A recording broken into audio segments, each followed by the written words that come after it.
Dalam nama Bapa dan Putra dan Roh Kudus, amin. Bu Bapak, saudari, saudaraku yang terkasih, kaum muda, adik-adik, salam bantul kasih, berkah dalam.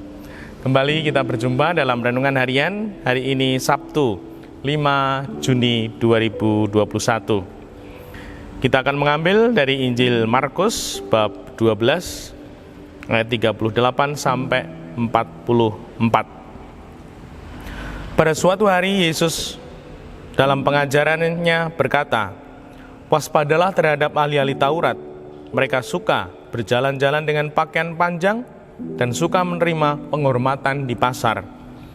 Mereka suka menduduki tempat-tempat terdepan dalam rumah ibadat dan tempat terhormat dalam perjamuan. Mereka mencaplok rumah janda-janda sambil mengelabui orang dengan doa-doa panjang. Mereka ini pasti akan menerima hukuman yang lebih berat."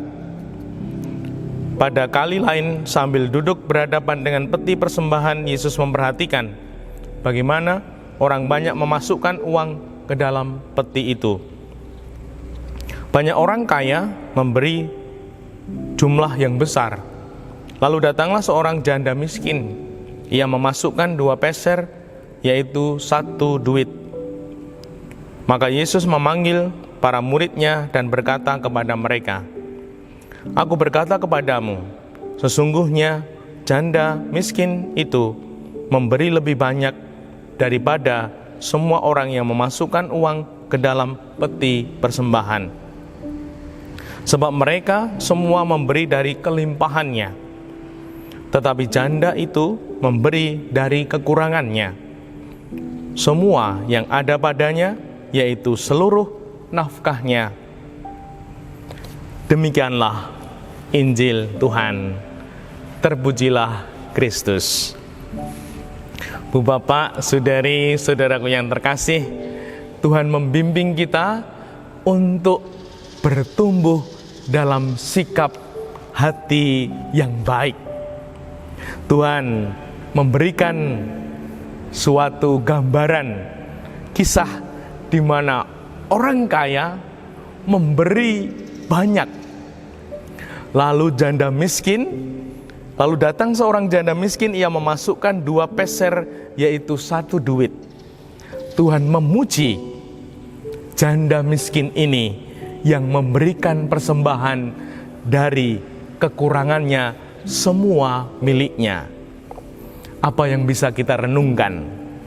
Saudari, saudaraku yang terkasih, lumrahnya, biasanya, entah kita sebagai anak-anak, kaum muda, orang dewasa, orang tua, mbah kakung, mbah putri, kalau dalam situasi kekurangan, situasi yang sulit, biasanya, lumrahnya yang terjadi adalah mengeluh, sambat, sebut, bahkan tidak kepikiran untuk berbagi, tidak kepikiran untuk peduli, tidak kepikiran untuk memberi persembahan. Nah, ini Tuhan membimbing kita agar kita selalu bersyukur seperti seorang janda miskin. Meskipun saat kurang, tidak berkelimpahan, janda miskin ini tidak mengeluh.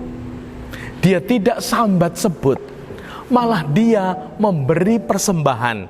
Dan Tuhan sungguh mengatakan, sebab mereka semua memberi dari kelimpahan, orang-orang kaya, tetapi janda ini memberi dari kekurangannya. Ini pelajaran hati. Ini pelajaran iman. Siapa yang mau belajar menumbuhkan hati yang baik? Siapa yang mau belajar menumbuhkan sikap iman yang baik? Di mana saat kekurangan tetap punya hati untuk keluarga, untuk sesama. Dan ini sebuah keyakinan yang akan bertumbuh di dalam latihan. Kalau kita tidak melatih, sulit Tidak mungkin. Karena apa? Lumrahnya orang yang kurang, orang yang baru kesusahan, itu meratap, mengeluh, sambat sebut. Nah, kalau ini dilatih, ada kemungkinan kita bisa menjadi pribadi-pribadi yang mulia seperti janda miskin ini. Dalam kekurangan, dia bersyukur. Dalam kelemahan, dia bersyukur. Dan ini sungguh pelajaran hati dan pelajaran iman.